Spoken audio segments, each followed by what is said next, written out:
but I know the DJ. Do you?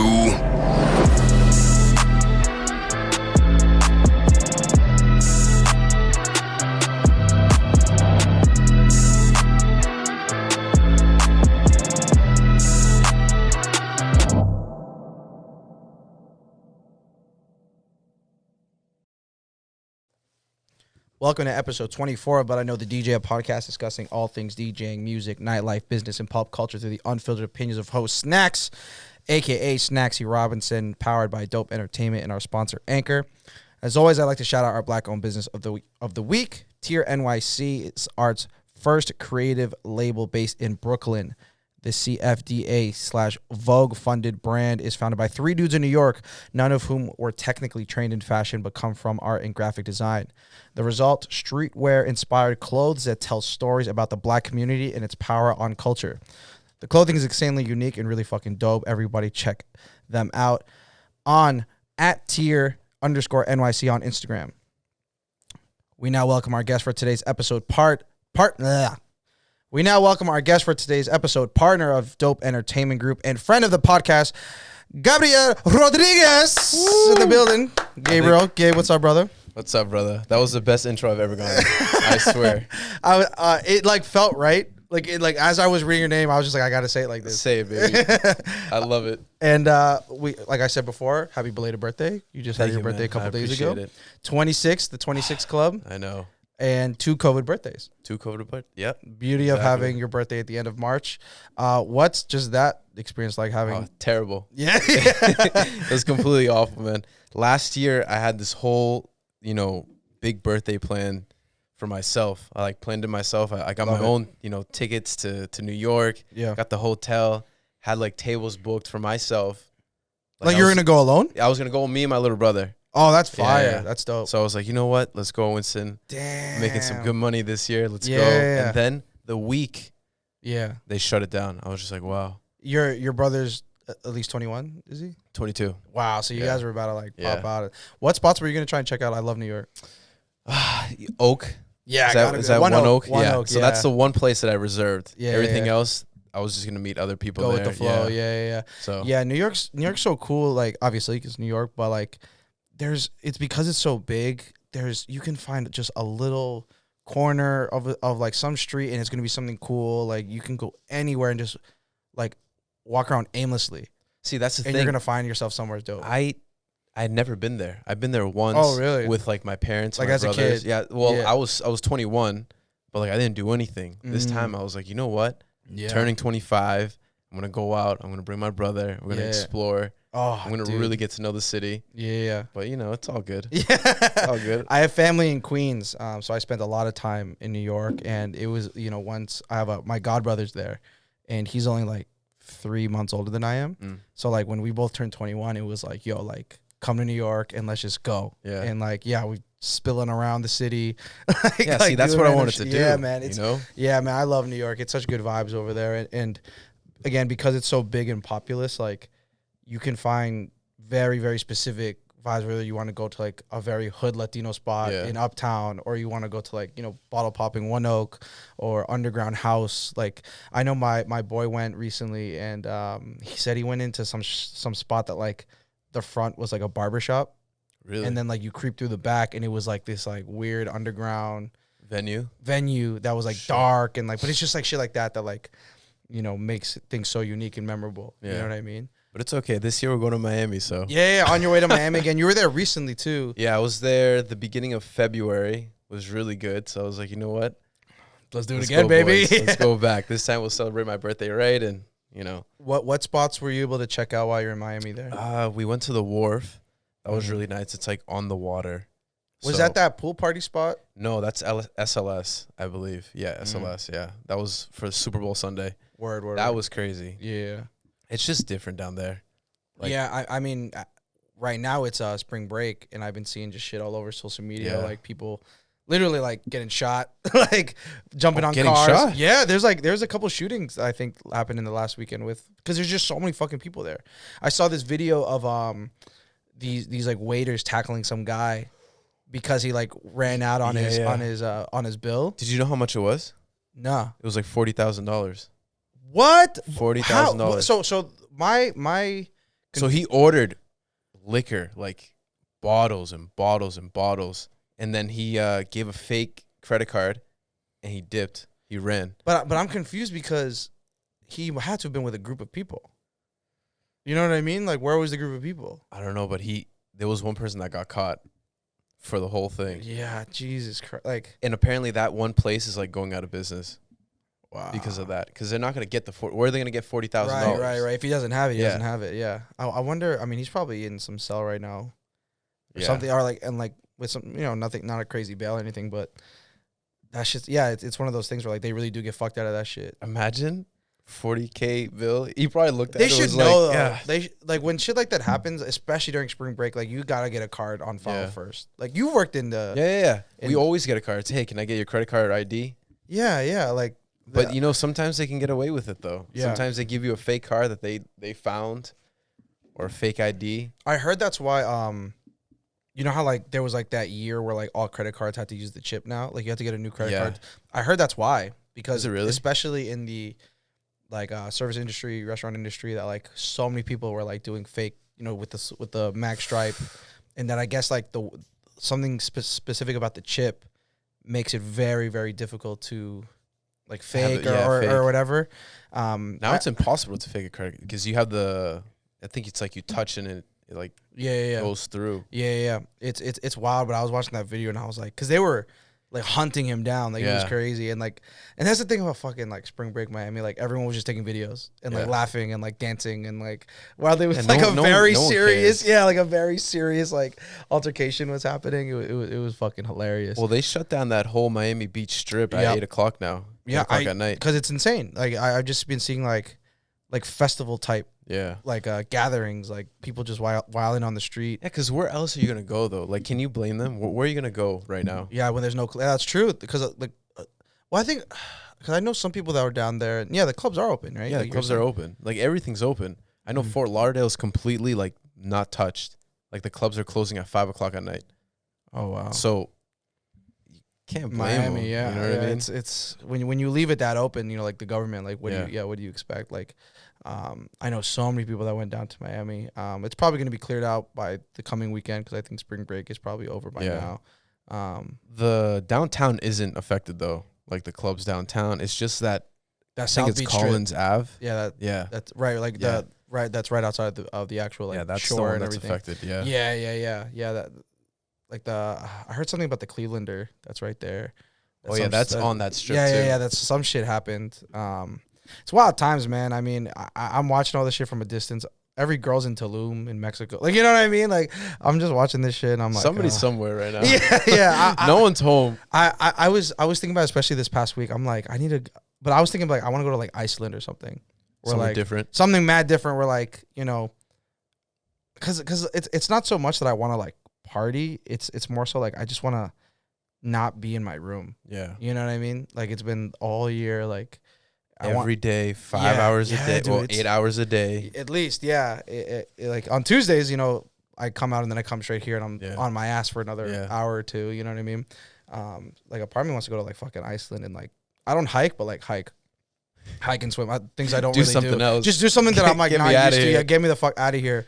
Although, excuse me, all the clubs and stuff and the parties, like it's cool and fun and like I miss it obviously, but I've been so removed from it that I just need like a Boston level first. Yeah. Like let me get back into the Boston stuff and then I want to go bigger. So you don't miss like going out? No, I do, but that's what I mean. Like I just want it on the Boston level first, Really? just to be able to like get back, because it was when I was doing the same shit every weekend in Boston where I was like, oh, I want to go to Miami and like do a little bit different or bigger or whatever, See, I felt the same way. I didn't care like to go back in the clubs until I went back to Miami. Like, until I went to Miami, and I was just like, oh, this is really different.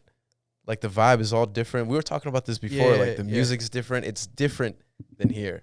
Over here, you're posted up on the wall, like you said, and you're just bobbing to the music that you hear every week. But over there, it's like, wow, this is new Spanish music. Like, let me get my phone out. Let me Shazam what's going on. It's different. So as a patron, like, were you like, oh, I wish they played the music I knew so I can be more familiar with it, or were you more into the fact that you didn't you might not know every single song. I love hearing new Spanish music because if it's good, it's good. If it Absolutely, you know what I mean? Yeah. If it's good, it's good, and then and if it's new, it's even better. It's Yeah. wow, Yeah, this is great. Yeah, man, it's something about Boston where like, people love familiarity. You know what I'm saying? And it's like and when you're people like us that were out every week, it's like what's familiar becomes boring very, very quickly. Becomes very dull. Very dull. Like and and already as men, it's not the coolest thing to be out like fucking rocking out and doing splits and shit on the dance floor. You know what I mean? So it's like, plus adding the familiarity aspect and everything, like too cool for school, social media, like all of a sudden, I think, especially at the beginning of COVID, like nightlife was turning into like something very, very repetitive, very, very boring. Exactly. You know what I mean? Do you think that when we get back out, people are going to try and do stuff differently? I definitely think it's going to be funner. It's going to be new again, going out. It's going to be more excitement. Yeah. But then you give it a year, go right back to yeah. You know what I mean? I was hoping that people were going to take the time this year to just reflect how they do business. DJs were going to try and get more creative. Yeah. Promoters were going to try and do different kinds of nights. Like, I remember Jeff London in his episode was like, I don't want to see another like sexy Saturday. Like, you know what I mean? Where it's just super generic. And I was really, really hoping for that. And as things have been opening up little by little over the last few weeks, like seeing the same flyers. It's going to be the same thing, man. And I'm like, yo, you guys haven't learned a fucking thing this year. A promoter texts me, goes, yo, I want to book you. I'm like, perfect. Like, so what are the numbers? And I'm like, you haven't learned anything. You were the exact same as when I fucking last spoke to you last year. I'm like, what do we do? Like, can we do something different? They're not changing it up because they know once you can go out, everyone's going to go out, regardless of what's going to go on, regardless of like what the theme is for that night, who's DJing. When it opens up, people are going to go out for the first like couple months. Yeah, I mean, I don't deny that, but at the same time, and this is kind of the in the space that I've been thinking is like, but that's what creates the opportunity to try something different. You know what I'm saying? Because people are going to be more inclined to do it. You know what I'm saying? So, that being said, like, I know the clubs are going to be there. I know, like, we're in our prime years, contract years. I know I'm going to be in the clubs and where I need to be, but that's why I'm like, yo, like, let's take this opportunity to do something wild different because people are going to be more inclined to go. That's a great idea. Yeah, I didn't think about it like that. Like, I'm trying to be on the other side of it. You know what I'm saying? Where it's like, you can separate yourself right now. Exactly, bro. Like, because now I'm looking around, I'm like, yo, y'all not doing anything new. I'm like sitting here in awe. Like, you have all year to sit and think and put your money in different places and like see how you want to break out and do something different. And it's all the fucking same. I'm like, I was just like, I hate it here. Literally, I hate this shit. But at the same time, I'll let them do that while I try and break through. We just did a virtual music festival this past weekend. And that was something that, again, I've been sitting on. I'm like, do you know what Boiler Room is? I do not. So Boiler Room is this cool thing where it's basically, they basically go around the world in different cities, get like the best DJs there, and they do these like underground parties of like all different kinds of genres depending on where they are. And they'll set up like GoPro cameras everywhere, like on the ceiling, whatever, and like it'll just be these like really, really dope DJs with these crazy camera angles, but you can also like see the people, and it will just like go to different angles throughout the whole video, throughout the whole set, and it feels like you're there. You know what I'm saying? Yeah. And I'm always like, damn, like, obviously this shit's happening in LA and in Berlin and fucking Bogota and like all this stuff. And I'm like, but Boston obviously, doesn't have the capacity to do some shit like this. And so I linked up with Mass Music Radio, and they have a great studio space, and they have the equipment and stuff, and we pretty much put it all together, and we had this crazy lineup of artists, and we did a live stream for 9 hours. 9 hours straight. Yeah. And never got interrupted. Like it went fucking perfect. I'm so like the whole next day I was like, I can't believe we did it. We had Bel Air sponsor, we had a Bamboo rum sponsor, and it was fucking awesome, man. Yeah. It was, we had like almost like 900 total views or something like that. Wow. And it was just one of those things where like I didn't make a single, like I lost tons of money doing it. Yeah. But it was just one of those things where I was like, in this whole year, so many people like didn't try to get out of the box or do something new or like, you know, realign, learn new skills.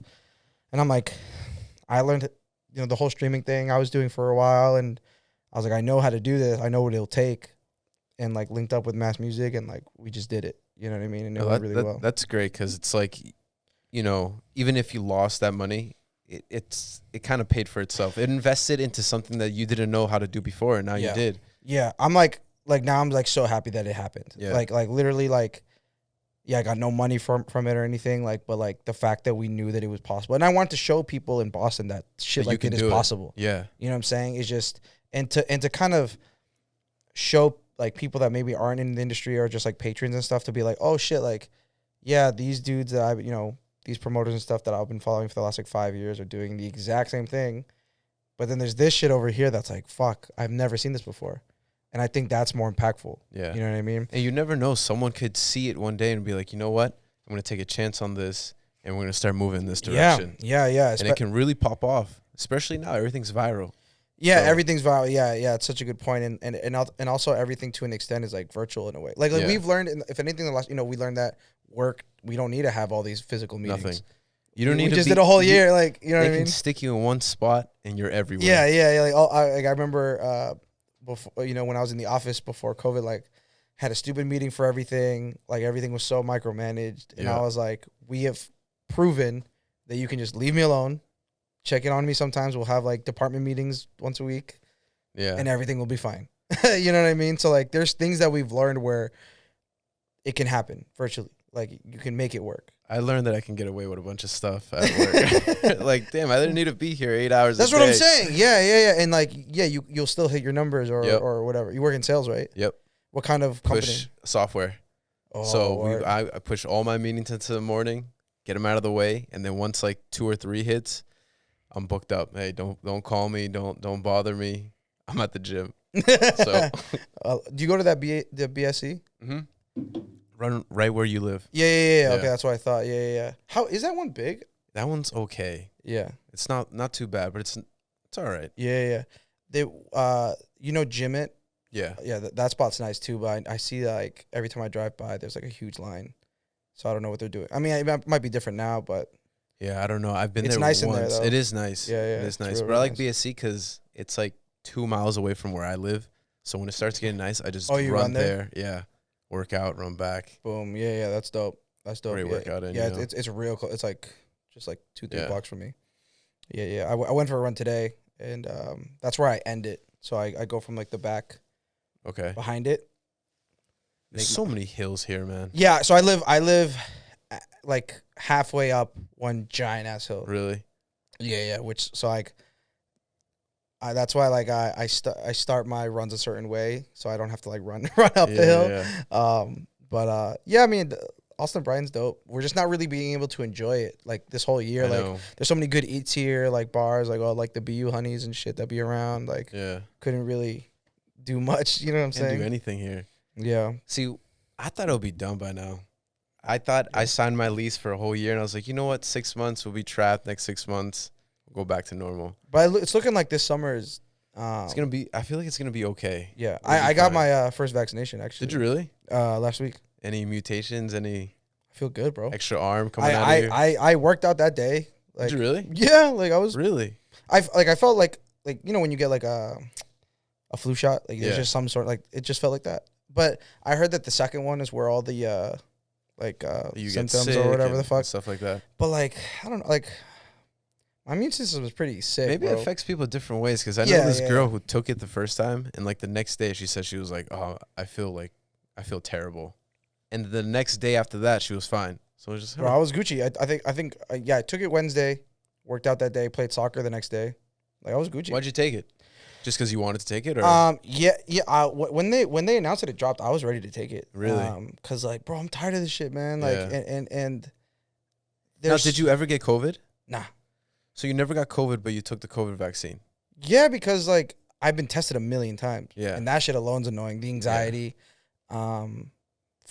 You know, I'm gonna keep wearing my mask even when I get my second vaccination, but like, it's not do or die. Yeah. You know what I mean? Like if I slip it, like I'm aware just for the sake of like being a good example for other people and like, don't want people yelling at me who don't know I've been vaccinated or anything like that. Hey, But yeah. I'm fucking I was vaccinated here. when I was going for my run today. Like obviously I slipped it down. I was fucking dying. Yeah, I can't. And I can't do it. and like someone like popped out in the corner, and it was just one of those things where I was like, oh shit, like I'm sorry, like I slipped it up, and a part of me was like, I should have just yelled like, I'm fucking vaccinated, like leave me alone, Back off, guy. yeah.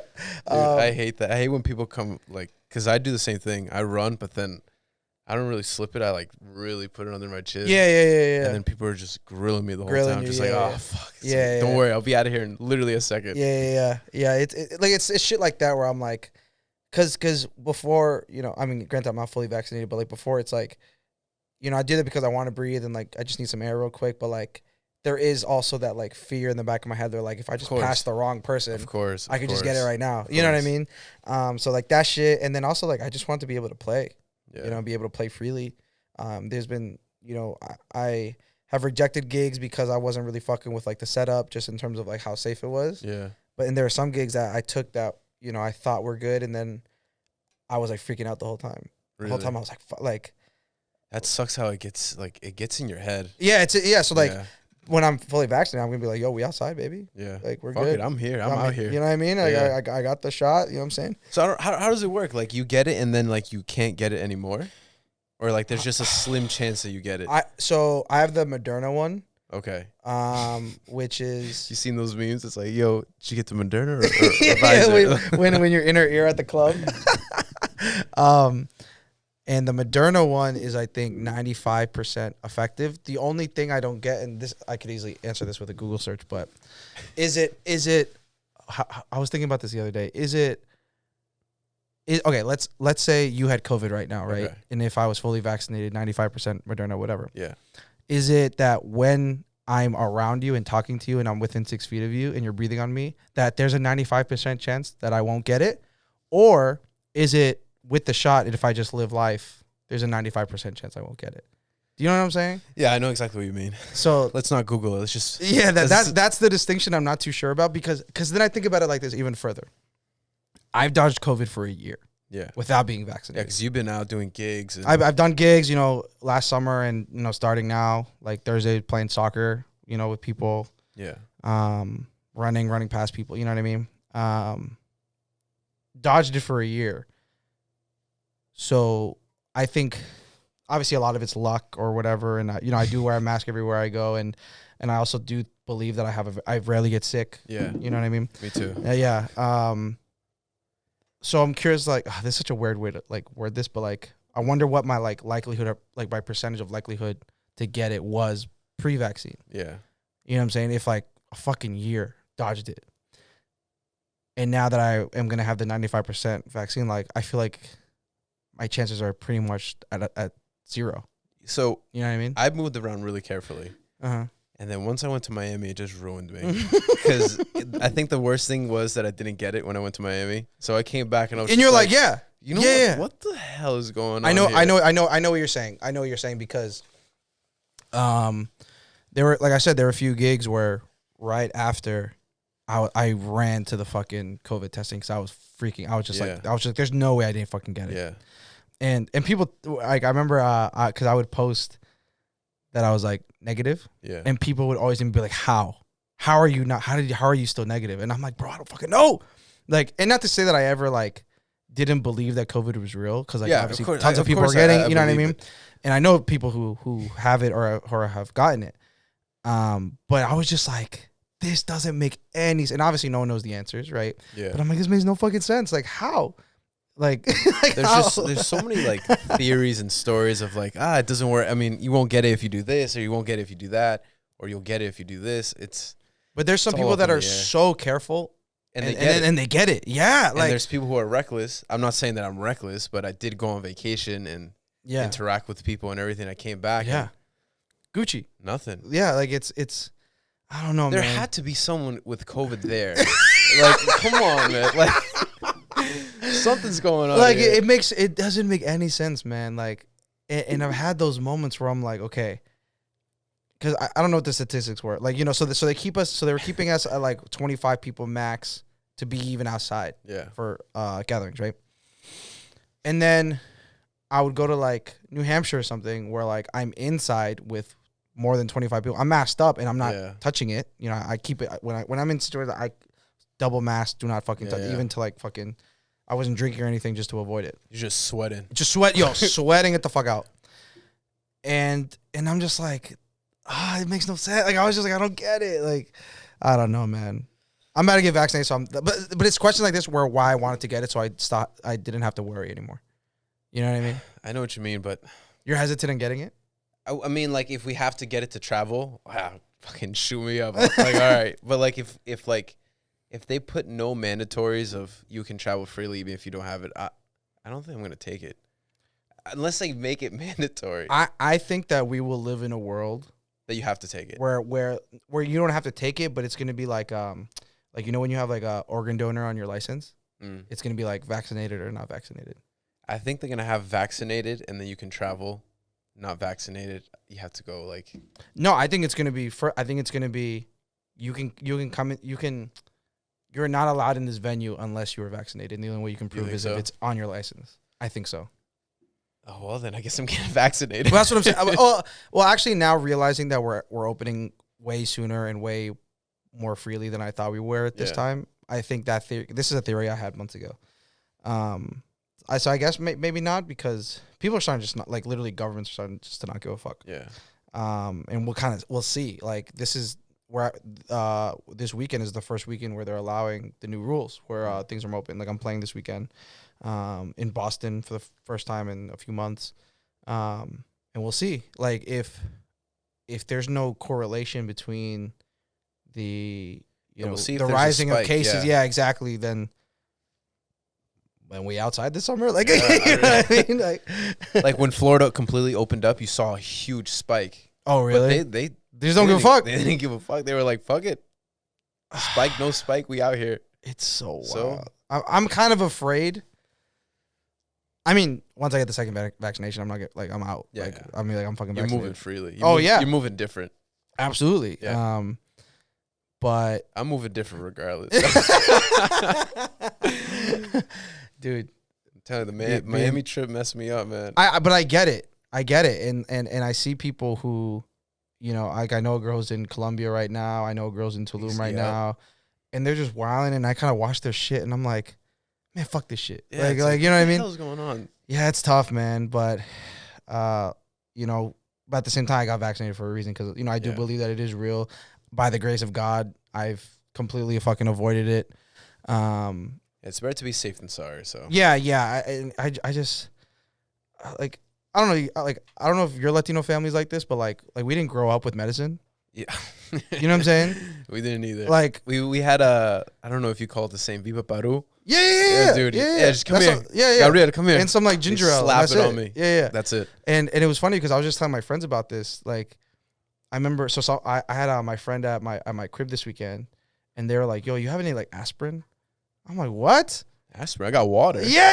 I was like, "What do you mean aspirin?" I'm like, "I don't know. I've never had no aspirin." And they're like, "They don't like." He goes, "You don't have like a first aid kit?" I'm like, "What are you talking about?" I'm like, "I have paper towels and like water. I got ice. Yeah, I can make you know ice. what I mean? Go get the plastic bag. I'll wrap it up for you. Yeah. And it was like, it just made me realize, I was like when I was a kid growing up, like if I got hurt, it was just like throw some dirt on it. Yeah, just wait on it. Yeah, just wait on it. Yeah. Do you guys have that saying, sana? Curita de rana. Yeah. Like, it was just shit like that was just like, that was my medicine. It was like mythical. Like, yeah, it didn't do anything, but like in your head, like mentally. It's crazy though. I wonder why it is. Is it because like, I mean, like, honestly, I mean, you're first gen, I'm first gen. I think our parents just didn't have, like, maybe didn't even have the money or the resources to get medicine. So they realized that you can live life and survive things without medicine. So yeah, it's probably because they grew up the same way. It's like, I'm not gonna give my kids so as adults, they're gonna be like, "You're good. I was fine. Yeah. Tough it out. Yeah. The only time I went to the doctor was when I was either deathly ill, like, but I would never see it. Yeah, I would never go. Especially as an adult now, like, oof, I'm due for a checkup real bad. Oh, real bad. Me too. Yeah, but it was a whole year I didn't have my insurance because like I just did it. I was like, all right, you know what? I'm not gonna go. Sign up for this. Yeah. It's weird. Like, I'm like, they're just gonna tell me I'm overweight again. and because they're always like, yo, you're like crazy, like I like stretch a lot and shit. So like you know when they make you like touch your toes and like they check your like for hernia and all that shit. Like they're like, yo, you're like crazy healthy. You're just overweight. And I'm like, yo, I'm active. Like I run. I see you all the time running. Lift. Like I just like to fucking eat. You know what I'm saying? Like I like to drink. You know what I'm saying? I live life, doctor. Yeah. Like I'm man. out here. You know what I'm saying? I'm vaccinated. and so I'm like, they're just gonna tell me the same shit. I don't want to fucking go. But yeah, like have you ever broken a bone? Oh, dude, I had a fucking tumor. What? Yeah, I had a tumor. Where? On my hip. What? Yeah. I was in a wheelchair for a whole year. What? Yeah, man. How is that? Dude, it was the worst. So you had full surgery, right? Had full surgery, everything. They took out the tumor, they filled it up. I'm back to normal. But if I waited like maybe a couple more weeks, my bone would have like broke because this was my hip bone, right? The femur. It was hollow inside. Like it was just the two little like outline of bones. Oh shit! So it could have just like cling. Yeah, I could have been in a wheelchair forever. Oh shit! Yeah. So did they? Where you just felt like pain or whatever? That's why you went, or dude, I went because like I tore something else on the same side of my hip. It wasn't even the bone because you can't feel it. It's just a bone. You have no feeling in your bone. Right. But I tore something on the hip, so I went to doctors to check that out. And they got an X-ray back, and they were like, "Oh shit, you got a tumor, guy." It's like, "Oh, all right. So can you take it out?" I was 12 years old. Oh shit, damn. Maybe I should go to the doctor. Yeah, maybe you should. I probably got some shit fucked up with me. Yeah, it's like I've never a little fun fact, huh? Yeah, I never like broken a bone or like had really serious injury. So like, to me, the doctor or the hospital is like a very I don't know how to explain it. Like serious thing. Serious thing. Yeah. I feel the same way. Yeah. Because other than that, I never went. I never broke anything. Yeah, I last year, actually last February, I dropped a 45-pound plate on my finger at the gym. Yeah. And so my fingernail turned black because of the blood. And like immediately. Like, so obviously I reacted and I was like, "Oh my God, that like really, really fucking hurt." And I looked at it and I just see like you ever seen Watchmen?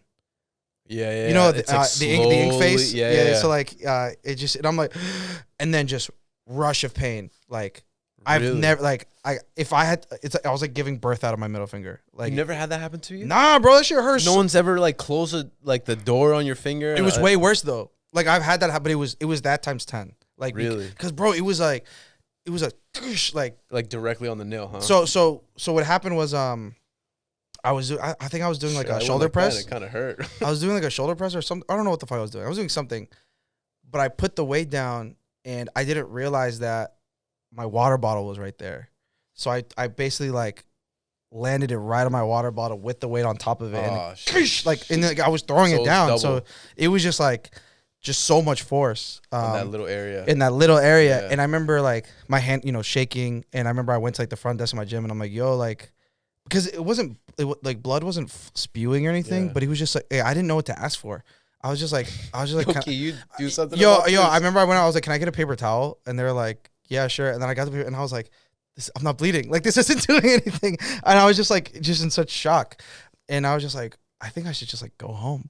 And so like I get in and like it's just throbbing pain, like yeah, it's the worst pain. Like inexplicable pain. And I get home and I like see my mom and I'm like, yo, like I dropped a weight on my finger. Like I was like, I don't really know what to do. And she was like, oh my God, like blah, blah, blah. She goes, you need to go to the hospital. I'm like, why? I was like, I don't think it's broken. Like it just really fucking hurts. She was like, how did you get here? I'm like, I drove. She's like, how the fuck did you drive? I'm like, I don't know. Come on, just the finger. Yeah, like, my finger. I can still see. I got 10 of them. Like, and she goes, you need to go to the hospital. So I just drove myself to the hospital. And mind you, this is last February. So like, COVID was like, no, this was like, the very end of February. So like, COVID was like a thing, but people didn't really know. Like things didn't shut down yet. Like, but I remember it was a thing. Like you heard in the news. It's coming. Yeah. And so I go to the emergency room. And like, mind you, like the pain is just getting worse and worse and worse and worse and worse. And like, it's starting to swell, blah, blah, blah, blah. And I go into the emergency room, just walk in. And obviously like, the emergency room, so you have to wait, whatever. And the person who was in front of me was this like old, raggedy, ghosty looking dude with a mask on. And I was like, oh hell no! Like, and Yeah. I didn't have a mask because I didn't need like Yeah. it No one wore wasn't it. yeah no one was nobody wearing did it yeah. And so I'm like, oh shit, this might be one of them COVID dudes. You know what I'm saying? I'm like, oh shit, I put my like shirt up on my. I'm like, oh hell no, and I'm just sitting here and I'm like, wow, this might be the worst day of my life. Like I'm just sitting there, and then once I finally get checked up, they put me in a wheelchair. No way. Yeah, I'm like, yo, it's my finger. I'm like, why do I need a wheelchair? And they're like, because I guess like if like because if It's you like protocol, right? yeah, if you like trip and fall in a hospital, then could it's sue like them? then I guess you could or like it's like their fault. You know what I mean? Yeah. So I guess because of protocol, like they gotta wheel you in, and I'm like. And so I felt so fucking stupid, bro. I'm sitting in a wheelchair, fucking rolling me down the thing where my finger hurts, and they ultimately had to drain the blood. Yeah, they poked a hole in it, right? They like burned a hole in my nail and all that shit, but that shit hurt for like 2 weeks out, like straight after. Did it fall? Nail fell off. Yeah, I was like, Yep. I remember girls were like, "What the fuck is that?" And I'm like, "Don't ask." Yeah, no, not me. I think it happened on my toe, and I just wrapped it up. I didn't go to I couldn't walk. Yeah, I couldn't touch shit. Like I remember. Imagine on your toe. Yeah. So that means you can't walk. I didn't walk. I couldn't. I can't imagine. Like, I remember one time I was getting ready to go somewhere, and I was like buttoning my jeans, and you know when you like miss, and so I was just my hands just like slap each other, and I was like screaming, so much pain. Yeah. I don't miss it, but I'm not trying to be in a hospital. Hospitals freak me out. Yeah. Bad vibes. Yeah, bad vibes. No one goes to the hospital and it's like, yeah, I'm gonna have a good time here. Yeah. It's gonna be a great time. Yeah, I think the most like I go to the hospital to like get checked for like STDs and shit. Yeah, that's legit. And like even then, it's just like I have anxiety. Yeah, I have anxiety. I'm like I don't know. Who knows? Like I'm like because I think guys don't get like symptoms really. No, they don't get symptoms at all. Yeah, so like every time I go in, I'm like, damn, like did I do anything? Like I'm just like you're thinking back like you think about like everything and you're like I don't fucking know. Yeah, you start doubting yourself so heavy. It's like, hold on, did I? It's funny because I forgot which STD it is, but where they swab your throat or whatever. Really? Or they swab your like your mouth. I think it's for probably like gonorrhea or something. Oh shit. Yeah, but the thing is, I have a really bad gag reflex, like really bad. like sometimes when I brush my teeth, I'm like, ugh, like it's bad. And there was a point I was going so my mom works in healthcare, so she like pushes me all the time to go, which is great. Everyone should go get tested. It's SED sponsored podcast. Go get checked up now, please. This podcast is sponsored by chlamydia. Please get tested. I pre-COVID I went pretty often actually. So one of the nurses I like kind of got to know, and I was just like, yo, listen, like I have a bad reflex, like don't fucking force it. And like she would like start swabbing like my tongue or whatever. And I would like make noises and stuff, and she was like, "Yo, you are literally the worst that I have." I'm the same way. I can't pause, but I can't do anything back there. I remember one of my homeboys is gay, and he was like, "What?" He's like, "How do you know you're gay?" And I'm like, "Bro, I have the worst gag reflex. I'm not doing that shit. Like, no part of me wants to do that shit. Like Fuck that shit, bro." You ever had a girl that like tries to like see if you're like into other shit like that? No, I'm pretty old fashioned. I stop it before it gets anywhere crazy like that. That's funny. No, why have you? Maybe Maybe I have. I just don't know what questions. No, I mean, there's been girls who, you know, if you get to a certain point of like intimacy or whatever, they start like, you know, trying to explore and like get frisky and shit. And I'm like, tell us, like what? No, I mean, like, cause I especially like now, like even male to female, like eating ass is becoming more of a like normalized. I mean, that is being more of a normalized thing, and like so like there's girls who I'm realizing that like doing it. Yeah. To like guys. Yeah. And I'm like, it's just a little weird. I mean, not weird. It's not weird. If you're into it, that's totally fine. Hey, whatever gets you off. Yeah, whatever guys. gets you off. Like, but well, actually, what's to me the thing about it is like there's no cool way for a guy to like position themselves to do that. Say, hey, you know what I mean? Yeah, I know. Like, do you like lay down with the legs up? Do you? I don't know. Do you lean forward with the butt out? Like, what do you know what I mean? I don't know. So I've heard stories, obviously, that like if you know a girl's going down and they like somehow slip under there, it's like whoa. Well, the thing is so like I said, one of my like closest friends is gay, but he's not like he doesn't ever try and like turn anyone. You You know what I mean? Like Yeah. he just keeps it like he's just gay. You know what I mean? Yeah. You know what I mean? And but we talk about shit sometimes, and he's like, yo, like your G spot is in your ass. And to me, I'm like, yo, like, you know, in the shower, like I'll scrub my ass and like, make sure, no, I'm being dead ass. Like I'll scrub my ass and make sure, you know, make sure I'm clean and like whatever. Yeah. And like no part of me feels like that it feels good. Yeah, you know what I'm saying? And he was, and he was like, no, because he goes, because you're doing like you're doing something, you're cleaning. Like it's like when you clean your dick, you're not like, oh my God, this feels so good. Let me stop cleaning my dick before it starts feeling too good. And I was like, damn, that's a good point. I was like, I guess you're right. And he was like, no, like, he was like, I don't know when you can try it. He was like, but trust me, it's there. I don't know, man. That's pretty tough. Yeah. I mean, especially growing up in Spanish households, like yeah, man. we're men. Yeah. So he's first generation, and I know his coming out experience was really, really, really tough. Yeah. Like I was there for it and everything, and I helped him through the way and everything. But that was really, it was really, really tough and really hard to see, honestly. But I kind of understood it because like my dad still like doesn't get it. Like I said, my boy is you know, you wouldn't really be able to tell. Like he's not very like flamboyant or like or anything like that. But when you start talking to him, you're like, oh, okay, yeah, he's gay. Yeah. And so my dad, mind you, being from like rural Honduras, was like, wait, he's gay? And I'm like, yeah, he's gay as fuck. Like he only like dates guys and like hooks up with guys. He was like, he doesn't look gay. I'm like, yeah, that's the point. I'm like, that's what we all talk about. Like, you know, it's a spectrum. Like, you know, people, they don't it's like being gay doesn't necessarily you look like this, you know. And every time he like sees him, he looks at me. He goes, "There's no way he's gay." And I'm like, "Yo, trust me, this dude is gay." It's funny. I can only imagine because it's like in our household, it's like I don't know, we can't do that stuff. Yeah, it's like so I can just only imagine that if bro, one of us was gay, it's like damn, how would you even like go up to your dad?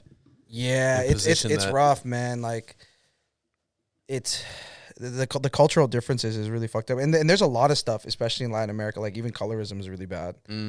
Like you see like the Dominican Republic, Haiti stuff. Like I'm like y'all are literally on the same island, like in the same color. You guys like are literally what's the same what's people. the difference? Like the difference is like obviously the colonizing part, right, is different, but the difference is a line. Like we could kick that border out, and y'all are the same people. It's the same thing. It's wild, an imaginary line that's like, okay, you're Haiti, you're Dominican Republic. Yeah. And like in Honduras, in the northern side, by the coast, by the water, there's tons of very, very dark Hondurans. Like I've met some Hondurans that you would think were just like African Americans. Yeah. And yeah, it's just like, you know, immigration. Like, you know what I'm saying? No. Because in Ecuador, I remember George, so we were watching the World Cup together, and our whole soccer team is really dark. Really like, fucking really dark. Yeah, same Honduras. And he's like, super dark. Gabe, are you guys black? Like, is your country like? And I was like, bro, I don't know. Like, yeah.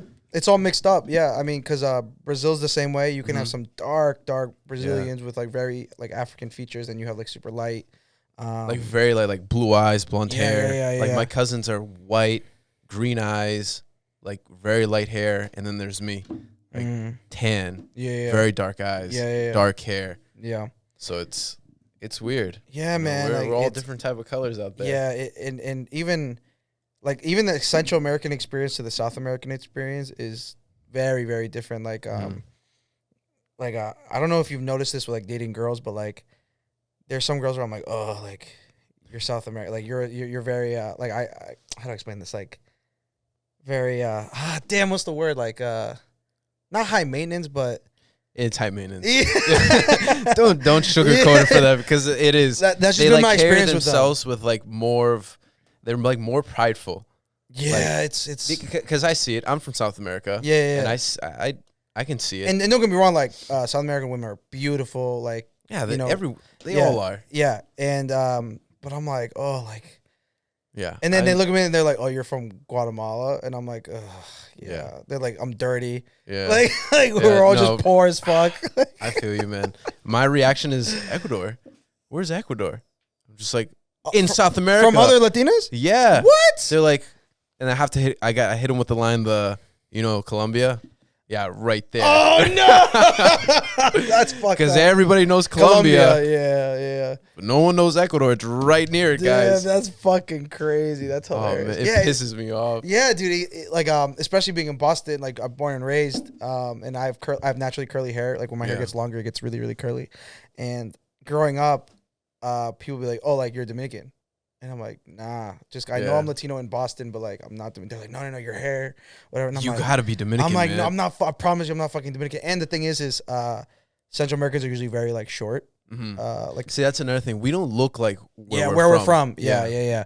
I did DJ Hectic's podcast, and Zeke and Craig, who hosted with him. We had this conversation, and I was like, I asked him, I was like, guess where I'm from, and they're like, the first thing they said was like Dominican, Puerto Rican. They started throwing in like Filipino. Like they said, I got a like, little Filipino sometimes. I got like small eyes. Yeah. Um, Especially when we smile, like shakes up. yeah. And when I said I was from Central America, they were like, "Yo, no." They were like, "You're huge." Like, a funny story is one time I was DJing with Rico, who's Salvi. He's Salvadorian, so we're all from the same fucking area. Yeah. And I'm taller than Rico, whatever. And he at one point he looks at me and he goes, "Yo, you're low-key mad big." Like for being Central American, I'm like, yeah, I get that a lot, but I'm not that big. Like I'm 5'10". Yeah, but for our people, like my dad's 5'6", my mom's 5'1". See, I'm 5'10", 250. So like when I walk in, they're like, Jesus Christ, like, huge. So at family parties, my family's small. Yeah. So if I didn't have this tumor, I would have been 6. So all the ladies, listen, my genetics, I'm tall. I'm supposed to be 6 feet, not 5'10". I had surgery. But my little brother is 6'3". Oh shit. Yeah, so that's how you know I was supposed to be. Are you the oldest? I'm the middle child. Okay. And I'm the shortest one. Oh really? Yeah. Oh, that sucks. I wasn't supposed to be though. But whatever. It is what it is. It is what it is. But he is 6'3", and whenever we go to family parties, it's like, oh, this kid's he's not from here. Oh really? Yeah. Oh, what I get is all like the you have like the cousins of the aunts of like the very removed, or like the like you're not related to them or whatever, and they know that, so they're like, oh, I have my niece, who oh, she's very pretty, whatever. And I'm like, just because I'm the biggest one in the room, and I'm like, yo, chill out. Let's not go there. Let's not go there. Like it's no, but it must be nice being the tallest one though. Yeah, but it's weird because like in those family parties, I'm the biggest one, but then I'll like meet up with my friends and I'm the shortest. Yeah, it's just this weird like life. It sucks. It's just good so thing my two weird. friends are my height too. Yeah, that is true. Yeah, that's why I don't like hanging out with my little brother, man. Like we're going to Miami together. I told him, listen, Winston, you go stand over there. You're 6'3". I'll stand right here. Don't get too close. Yeah, because it can really make you look like I look really short compared to him. Yeah, it's wild. All my homies from high school, I went to a big basketball school, so all my homies 6'2", 6'3", 6'4", like 6'5", and he played basketball too. So and I was sitting next to him. I'm like, oh my god, I can't like take pictures with them, and I'm like, I look like the little man. I'm like, oh my god, no way. And the thing is that we're not that little. We're above average. Like we're good size. I think we're a great size. Me too. You know what I mean? Like, you know what I'm saying? Thank you, brother. Shout Come on, man. Bro. You're shout out to bro. the 5'10" Kings. Yeah, shout out. Yeah, I'm like, it's just 2 inches. Just 2 inches. Just 2 inches. Like, we wear some boots. We're 6. We're right give me some Timbs. I'm there. Man. Shoot. I know these girls who are 5'4", 5'3". You know what's 2 inches? Like what? You know, like. I remember I was gonna go out with a girl, and she goes, "Weird question. How tall are you?" No. I was like, "Fuck." I was like, "I'm 5'10". She goes, "Oh, okay. So I'll wear heels. We should be good." But when I saw her, these were the biggest heels I ever seen in my life. So it didn't matter if I was 5'10", 6. She was easily 6'1". Yeah. I was just like, oh, really? I was like, oh, wow. No, I'm saying with the heels on, she was like 6 feet easy. Oh, wow. And I was like, you know what? Nah, never seen you again. So it does bother you, like a girl who's taller than you? And no, it didn't bother me, but like it was just like, oh shit, got off to the wrong, wrong foot. Yeah, the wrong heel. Yeah, wrong heel, exactly. It's a little too big. It used to bother me, not a lot, but it used to kind of get to me, especially like when you're high school and college, where like girls start asking you like how tall are you all the time. I mean, now I think as we're getting older, it's becoming. I don't know if you're experiencing this, but it's becoming like less important. I think I don't know. I haven't experienced. Well, I think women are just like realizing that it's not that's not that all that important. That Yeah. obviously like the vibes, blah blah blah blah. Yeah. Longevity is more important and whatnot. But I remember I was dating this girl who was like 5'8". Ooh. Yeah. That's like right there with Yeah, us. yeah. But That's she par to was par. like, but it was like, you know, long legs and like very pretty, like all that stuff. And there were times where she would wear heels, and I would like kind of, and I would, you know, she'd be an inch or two taller than me, and it used to bother me at first, but after a while, I was like, Yeah. I'm still out here. I'm Okay, still, yeah. I'm Still my girl, regardless. yeah, that's what I'm saying. End of the day, you're I'm still with breaking me. this down. You know what I'm saying? I'm taking this down, baby. and I remember I remember there was this one party I went to, and that I was DJing at, and I was DJing with another DJ, so like I was taking my break, and I was hanging out at this table, whatever, with my boys and whatever, and one of my homies was like, yo, like there's this girl who's like an Instagram model that's coming, Yeah. and I was like, oh shit, whatever, and she's not, I forgot what they call it, like because she's not big, so she's like a technically plus size model. Okay. She So was she's like thick. yeah, like it was like overwhelming. Like it was like So really thick. it was like yeah, Nice it was crazy. But thing is, she was like 6'2", like very just this Shoot. Amazonian woman, and like when she walked in, I was like, oh, there's no question, it's her. And she was super nice. You know, we talked and like, you know, saw her Instagram, and I was like, yeah, this is her, like, whatever. And there was something about it where I was like enamored by it. Oh, you liked it? Like, and I didn't if you were to like look at like most of the women I date, like they're all usually petite, because I'm not that I'm not that tall, so like they're usually pretty petite, whatever. And it's not to say that I was necessarily like, oh, this is something I want to like start dating now. It was just I was like almost amazed by it. You know what I mean? Yeah. So you liked it. I So guess. now you're like, you're giving those a chance now. I guess. I mean, like, you know, if the vibes are right, it's whatever. Yeah. But like, I think I've grown up to the point where I stopped caring about certain things like that.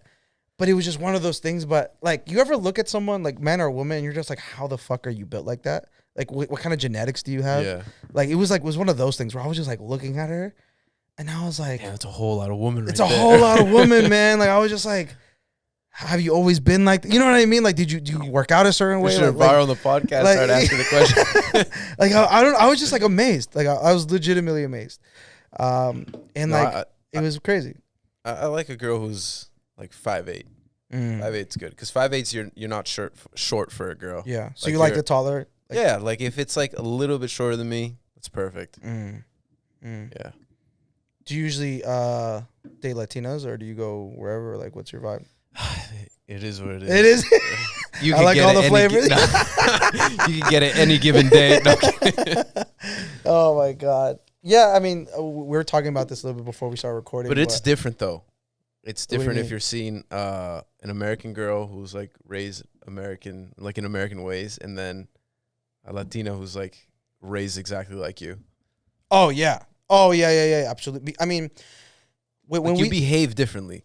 when we talk about like compatibility, like when someone understands where you're coming from, like quite literally, it goes so much further. You know what I'm saying? Exactly. Where you don't gotta like explain these little like nuances or like you guys are like on the same kind of like level. Like your jokes are kind of similar. Yeah, like yeah, you're yeah, teasing yeah. at the same Yeah. type of way. Like yeah. you were raised the same way. You were brought up the same way. So like your jokes are gonna be like a certain type of way, and you're gonna talk to them a certain type of way, and they'll understand it because it's like, oh, I grew up with this too. Yeah, I was dating this this white girl, this like white Jewish girl in high school, right? And I remember she was like, "Oh, like, you know, my mom said you could sleep over. Like, you should sleep over." And I was like, "What?" And she was like, "Yeah, like, you know, do whatever, you know, ask, like we're gonna have dinner with my mom, and like, and then you can just come stay and like sleep over." And I'm like, "Oh my god, That's crazy. I was That's like, wild. and so she was like, "Yeah, just ask your mom." And I'm like, "Yeah, I'm gonna ask my mom." Yeah, fucking right. Yeah. And so I'm like, "Yo, mom, like, homegirl invited me to stay over. Like, can I go?" My mom was like, "What the?" She's like, "Hell no!" Like, she's like, "I can't believe you even asked me that." She was like, "I'd rather you like have lied, made like a crazy lie than ask me." Yeah. And I was like, Like it's for a school trip. I gotta stay over. yeah. And then I think she said that because there's like literally no excuse that I could possibly come up with. Like, Yeah. you know, I was in high school, like I wasn't drinking yet, or like it's not like I I wasn't driving yet either. Like, it's not like I'll be like, oh, I got drunk at her and now I can't drive back, or you know what I mean? No, I don't know what it is. They don't let you sleep over. I wasn't allowed to leave, bro. the house. So sleepover means like y'all fucking like that's Yeah. so like so my mom did like there are certain things that my mom does very, very well. Love my mom. She's an amazing woman. One of the things she did very, very well was scare certain things into me. Oh, dude. And I one feel of them, like that's a Spanish thing. one of them was being a teenage like single father. Like, bro, like she scared that because like I remember if you like, you know, if you want to be a man, I'm gonna let you be a man. Like if you like have a kid, like I'm kicking you out of my house because clearly you know how to raise like a child on your own. You're ready, so you know, go get your own apartment, like go get a job and like be alone. Like I'm leaving you, like you're done. Yeah. And I was like, that's pretty fucking harsh. Like I was like, yeah, I'm not doing that. I guess shit. I won't do it. Yeah, yeah, exactly. I guess. Yeah. And she did really fucking well at like scaring that shit out of me. And to be honest, now being 26, like, I'm very grateful. You know what I'm saying? Like, because I'm able to live my life. I'm still not a dad. Yeah, like to be honest, and it's true because especially in like the 2000s, like there was tons of like you know, teen parents and all that stuff. Like my best friend in high school became a dad when he was like 16 years old. it's real shit. And then I moved to Florida and I was like, oh well, not gonna do that. Yeah, like I know a lot of women who are teenage moms, and like I mean, you start realizing how, you know, you can't live your own life. You have to take care of another one, right? And so it's like little shit where it's like, oh, like, you know, come through, like we're gonna hang out, drink, whatever. Oh, I can't have the kids, and it's like when it starts things like that where I'm like, damn, that's just no joke. So what's a good age, you think, or do you even want kids? I definitely want kids. I'm not one of those people that like necessarily like loves kids. Like I do like appreciate kids, but sometimes I'm like, yo, y'all are a force. Yeah. But I do have like one of like my adult dreams is to like, you know, have a family and like be able to like pass things down and whatnot. But the age is like getting further and further. Really? Like as I kind of like maneuver through life. Like, I mean, my parents had me by 26. Yeah. You know what I mean? And I'm like, no way. Like, hell no. No way I could do that right now. Well, my dad had me when I was 30. When he was 30. When he was 30. When I was 30. Then he had me. No. When he was 30, he had me. And then when he was 35, he had my little brother. But he had my older brother at 25. So, yeah. It's crazy because when I was 21 or like 18, I was thinking like, when I'm like 28, 29, I'll have a kid. Now I'm 26 and I'm like, when I'm 31, 32. Yeah, it's looking very like I think I probably won't get married till I'm 30. I don't think so either. Yeah. It's max contract years. Yeah, bro. max contract. You know what I mean? Like we gotta perform. Someone has to sign me up. No All-star team, MVP candidate. Fuck, we're out here. When I'm in my veteran shit, that's when I'll start winding it down. I feel like they're forcing it on us though. It's crazy. It's interesting because you know, I talk a lot with my lady friends about expectations that whether it be through social media or just like our society put into certain people, put into specifically genders, right? Where how do I fucking word this? Where women are kind of pressured to like really lock it down ASAP, where men aren't at all, and then there becomes that disparity, obviously, because many men and many women get together. So when there's that disparity, like you just find all these people in like really dead end relationships or whatever, or like women start to settle. Yeah, You know what I mean? And then dudes when they're aging mid 30s are like getting with these like 22-year-old girls and like, you know I feel what like I mean? the panic button's like, oh shit, I'm 28, 29. Yeah. All right. What are these 23-year-old girls saying right now? What do you think about like if you meet a girl and maybe she's 30? I don't know if you ever dated older. But if she's maybe like 30 and she's like single, like still trying to mingle and all that stuff, like is that a red flag to you at all? Yeah, it is. I Why? was talking because it's like you had all this time to. But you see how that's different? But it's serious. So like I'm being dead serious. No, yeah, like, but you see how that's different though, because like we were just saying, like we're probably not gonna get married, have kids till our 30s, early 30s. Like, but that's our choice. I feel like. Oh my God. Elaborate. Well, if it's her choice, and like, all right, yeah. If you explain to me, like, hey, I just wanted to have fun when I was in my 20s, like now, like I'm. And you'd appreciate that. All right, cool. But most of the time, it's girls. I get it. Girls want to get wifed up. They want to the whole. Well, some girls are, not all girls. I don't want to. Yeah, general. Yeah. But like some girls want to go out with someone and they don't want to be 30 and looking for someone still. But I don't even want to be 30 and looking for someone. Like, you know what I mean? So are you saying you're ready? You're gonna be ready to settle down soon to be able to, by the time you're 30, be like, okay, I've been with this person 2-3 years. Well, See what I'm not saying? soon, but like Yeah. if some girl did come by, I wouldn't like now. Like I feel like I live my life a little bit, and if a girl comes by now, then it's like, yeah, I'll give it a shot. I'm not gonna say no. I'm 26 now, even though it's still young, but it's like You're starting to get there now. Yeah, I still feel like I'll give it a shot. Yeah, when I turned 26, I was like, fuck, like I'm on the second half of the 20. Yeah. But then I tell like my friends who are in their 30s and they're like, bro, trust me, like you're good. Really? They're like, yo, just like I have homies who are like, 33, just have their first kid, and they're like, bro, keep going. 33? Yeah. That's perfect. That's what I want. Yeah, I mean, but they were like, yeah, they're married and they live their life and everything, but they're like, damn, like I didn't realize like that this really just not ends your life, but like it, you have to start caring for. Yeah, a it's new different. Life. You go in a different direction. You go in a different direction. It's not about you. Yeah, they didn't realize how hard of a left it is. Yeah, you know what I'm saying.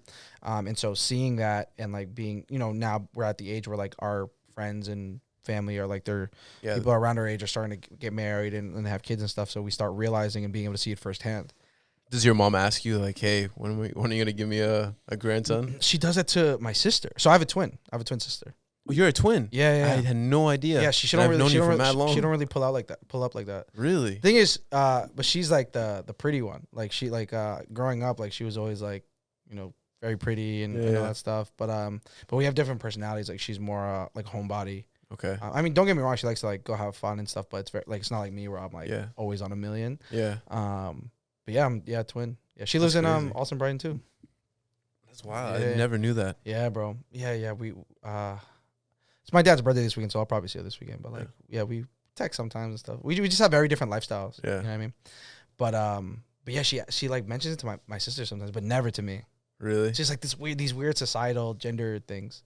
Not me. My mom always like. Oh, really? Well, before she wasn't. She's like never get in a relationship.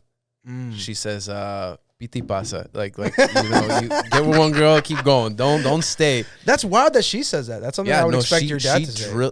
And my dad, they drilled it in my head. Listen, you don't settle down.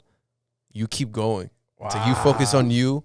Like you get your money, you do everything, and then when you're 35, that's when you start looking. And I'm just like, Jesus, 35. But that's the thing though, because I spoke to Ali Rose about this when she was on the show, and there's something about like a guy, as long as a guy's successful and has money, when he's at 35, he can still catch a girl who's 25. Yeah, that's super beautiful and blah blah blah blah. But no 35-year-old woman can you know what I'm saying? Can even catch a guy who's 35. It's tough. You know what I'm saying? Like why is that? And it's. Do you have any opinion on that? I really think it's just because of it. I don't know. I think it's just the looks, maybe.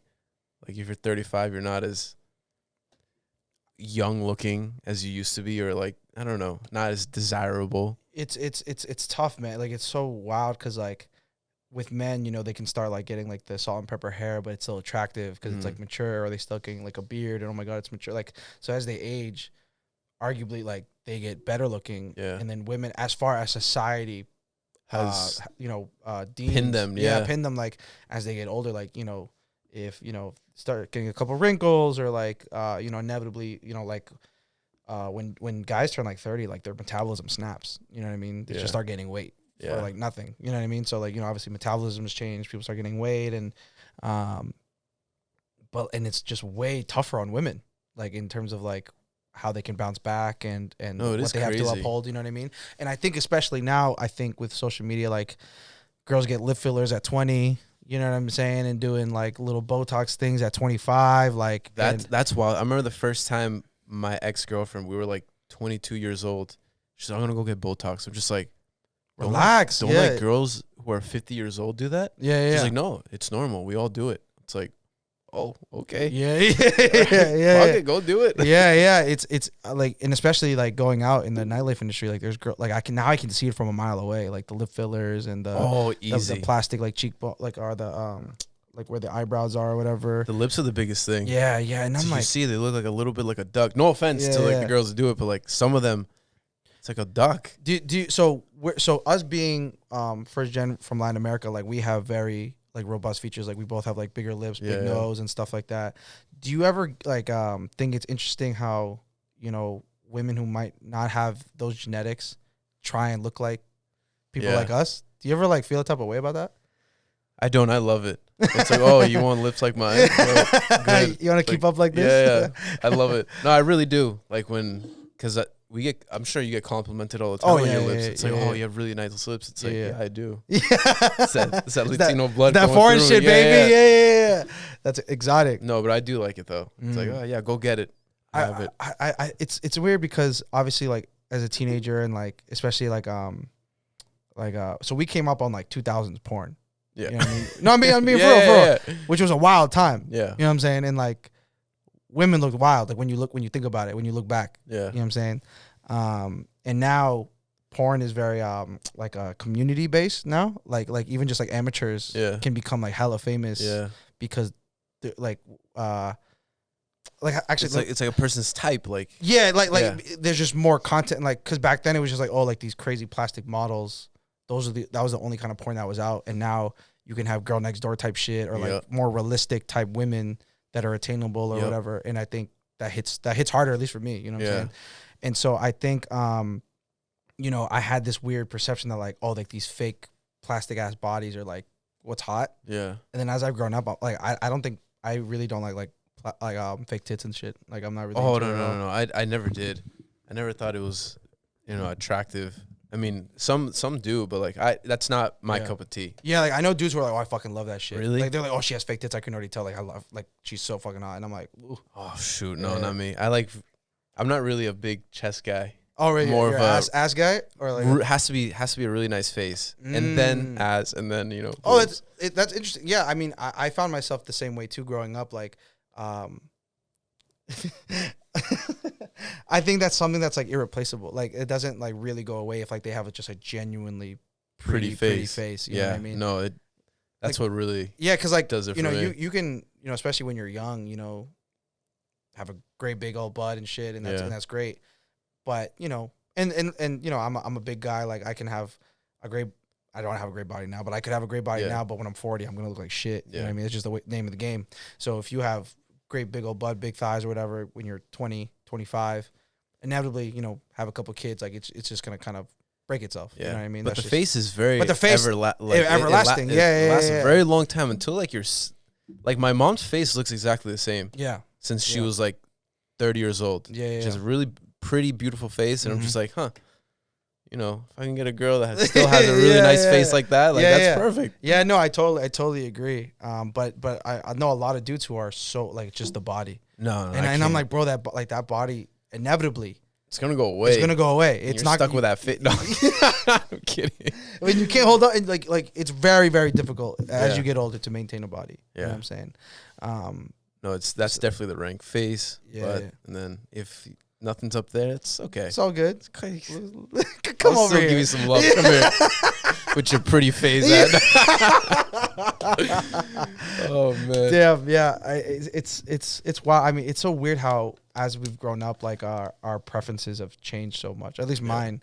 And it's just weird to see. Like I realize that I need to like kind of to our conversation earlier, like date women that are more like me or have like an understanding of a background like me, just with compatibility, like I was saying. And you know, there's just certain things that they'll never, no matter, you can read however many books, go to as many TED Talks as you possibly can, and you still won't get it. Yeah. You know what I'm saying? And I think, you know, there's nothing like being Latino than being Latino. Yeah. You know but I feel like you're realizing that now because you've lived 26 years, you know, you've like your early 20s, it's like, oh, I want to get the hottest girls. I don't care who they are. I don't care if they're white. I don't care if they're black. I don't care if they're Spanish, as long as they're hot. And then now that you're a little older, it's like, okay, you got with like really good looking girls. Now like you want a little more in depth. Yeah, you know what I'm saying? Yeah. So it's not like it's like, sure.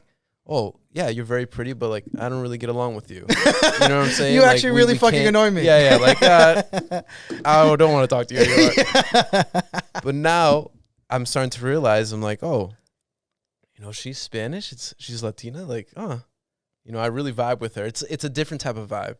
So yeah, the understanding is important. I mean, I do love a good interracial couple. I do think that's super dope, and like especially when you know, one is very open to the other's culture and whatnot. I think that's really, really dope. But you know, not to say that I wouldn't do that, but I'm just finding like, yeah, daily nowadays, I'll like maybe talk to a girl or whatever, and I'm like, damn, like we're just not connecting because we just come from two different worlds. You know, like, you don't get it. Like, you don't get what I'm. Yeah, you don't feel what I'm saying. Like exactly. You feel me? Yeah, no, like, I really don't. Yeah. Like it's just, you know, me being inner city, first generation Latino, and then if I'm talking to, you know, girl that came here for college and like, you know, has generations in the U.S. or whatever the case may be, there's certain things that we inevitably will never understand about each other. Well, at least as far as, you know, the girls I've dated, it's like haven't gotten to that point. It's like, oh, you be moving through them. Yeah, moving through those. Yeah. But I was gonna say something. Keep talking while I think about it. Something I want to bring up because I'm actually realizing I haven't had a ton of Latinos on the podcast. Oh, nice. When I was on Hectic's podcast as a guest, we talked about reggaeton and reggaeton artists. You listen to a lot of reggaeton, and so obviously Bad Bunny, biggest artist in the world, really. Yeah. Love his music. Yeah, everyone does. Yeah, he makes great music, and he's becoming crazy versatile, like just as he continues. Yeah, he does everything. The last album was very slow. He had like rock in it, which was super dope. I loved it. Yeah, it was. I was into it, and I was like, oh shit. And the thing is, I have an issue with current reggaeton because of how it's the same template. Very unoriginal, very not creative, and they do a lot of they just copy melodies from other genres, like really, really badly. And so I was saying that, and then he drops that album and does very minimal reggaeton, like he does a lot of other shit. And I was like, the fact that reggaeton's like golden boy is not even doing reggaeton anymore says a lot. Yeah, you feel what I'm saying? But a long argument that we got on Hectic's podcast was, is Bad Bunny the GOAT of reggaeton? To me, I think Daddy Yankee is very difficult to beat. Like I think it's almost impossible. I feel like the reason why I agree, but the reason why it's just because he's so OG. He's just like he really put it on the map. Yeah, like him and Don Omar. I fuck with Don Omar heavy too. Yeah. Like him, like those two. Back and forth when I was a kid. Yeah, absolutely. But the difference between them two alone is Daddy Yankee's still doing big records, hit records, big features, remixes. Like people still want Daddy on a song. You know what I mean? And I think at this point, it's impossible to really compare like Bad Bunny and Daddy Yankee because like Bad Bunny has like 5 years in the game. Daddy has 20. Like, you know what I mean? And like, who's made a bigger splash? Or who's made more noise and really like put internationally on the map? I feel like Bad Bunny did. But at the same time, like if you flip their generations, like Daddy Yankee, there was no TikTok. He paved the way. There was no TikTok. There's not even Instagram. Yeah. Like there wasn't even Facebook wasn't really even a thing yet.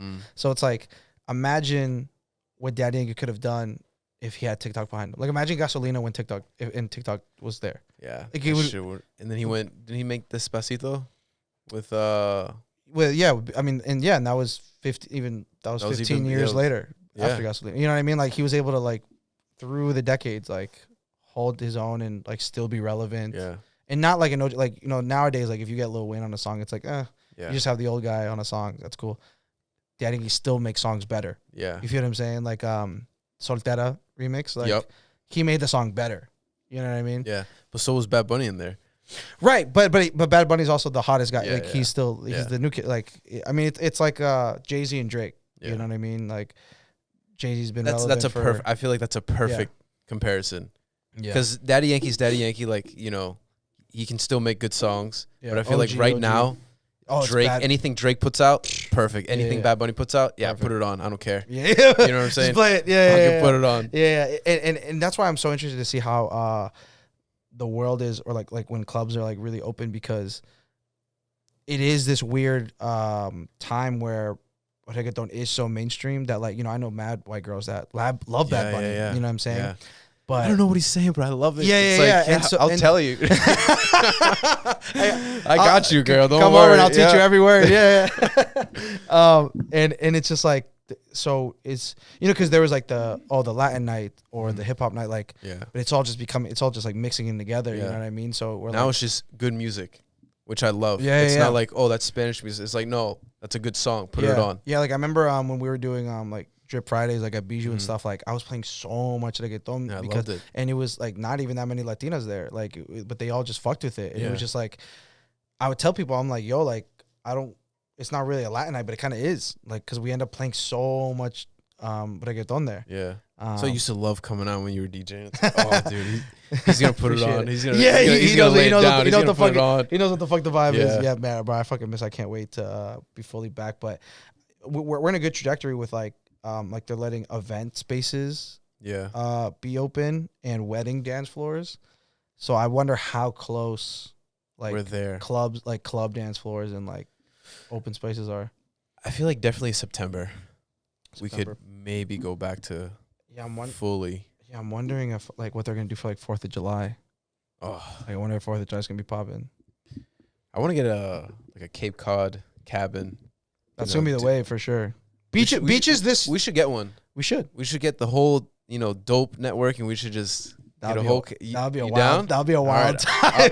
I'll put it in work. Put in the chat. Put it in the chat. I'll put it in the works. In the DEG chat. Yo, the DEG network is a wild group of people when you think about it. That's what we try to do. We try to get very diverse, try to hit every niche, and but fun, love you guys. like cool people. You're like, and I didn't really realize that because for Ado's birthday, like a lot of us came together. And it was my first time meeting a lot of them actually. First time I met Amanda, Lex, like and it's very different people. But it's all loudmouth Yeah. people that like put on some good music and some drinks and like we're all there. You know what I mean? And I remember fuck, I ended up with like Lexi and one of her girls like in my car with Ado, with Cammy. Were you in there? Were you in there too? No, I got stuck with George and like other group of people. Yeah, like they ended up in my car and fuck, we were I forgot what song was popping at that time, but we're just playing this song over and over, like, and it was just one of those things where I was like, yo, like I miss this shit. Like this used to be every weekend shit, you know what every I mean? weekend. And we to drop them off at your spot. Yeah. And it was just like one of those things where I was like, yo, like this group is a dangerous group, low key. Like if we all get together like that now, like we're gonna I'll do something. I'll pull something that'll be together. dope. That'll be dope. Yeah. For the summer, get a nice little Cape House and maybe spend a week or a weekend there. Yeah, have Ado fund it. Yeah. Put it on the card. business card. Put on the card. Yeah, you know, we did that in Miami. Really? We all have you the expensed it? Dude, we were like, fuck it, put it on the business. Let's do it. I mean, we'll worry about it later. I love it. So that's that shit like I fucking miss doing. Like I remember like there'd be brunches that I would play, and I'm like for certain places on certain nights or certain days, like I would get discounts. Like they'll be like, yeah, for you the bottles 50% or something like that. Isn't that the best? And I was like, oh fuck yeah. And then I was like, I get paid today too. They're paying me when I walk out the door. Yeah. And it's 50% off. Give me 2 bottles right now. And just like while I'm playing, like if my boys are there or whatever, and and I'll just be like, I'll worry about it later. Or like I'm making that money anyway. Yeah. Like it was just we'll get back to it, man. It was just this crazy like fast money lifestyle though. Like but at the same time I was supporting it with the day job. So like it's not like I was just throwing my money. Same with me. You know what I mean? It was just this crazy lifestyle, dude. Like it was so wild. We were making a pretty penny when things were open. That's why like in reflection to the last year, like I was the way I was planning on buying a house. Me too. In 2020. No, when the corona hit, I was like, this is a perfect time to buy a house. Me and George were actually looking. Oh, really? Yeah. Oh, shit. And we almost pulled the trigger, and then some guy outbid us, and we were just like, you know what? The bids are wild. Let's just get an apartment. Yeah. I was planning on just buying a multifamily house on my own and like just rocking out and like getting crazy. Yep. And then just like losing all that DJ money like for the whole year, like now you gotta tighten up. I feel you. I had to tighten up and just kind of realign my budgeting and my expenses and all that stuff, and because shit just wasn't coming in the same way, you know what I mean? So it was just it killed all my plans, bro. Like it was supposed to be crazy. I felt like from 22 is when I really started doing it with Adolf to 25. I feel like that was a flash. Yeah. It happened so fast because every night we were on 100 every night. Did you go to BC? No, I went to UMass. Oh, so how did you link with I knew Dope, Adolf man. since I was like 2.